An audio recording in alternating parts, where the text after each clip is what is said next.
In this video, I'll show you how to set up a Trust Wallet for crypto. Start by downloading the Trust Wallet app from the official App Store for your device or from the official Trust Wallet website. Next, open the app and tap Create a new wallet. After that, read and accept the terms and conditions to continue. Now carefully back up your secret recovery phrase and store it in a secure offline location. Never share your recovery phrase with anyone, and never store it where others can easily access it.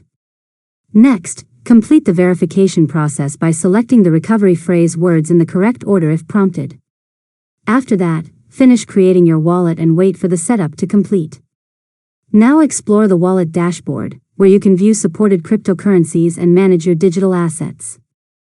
Next, tap Receive to copy your wallet address if you want someone to send crypto to your wallet, or if you want to transfer funds from a cryptocurrency exchange. After that, if needed, use the search feature to enable additional cryptocurrencies that you want to manage in your wallet. Finally, your Trust Wallet is ready to send, receive, store, and manage your crypto assets, as well as connect to supported decentralized applications. And that's it. You've successfully learned how to set up a Trust Wallet for crypto.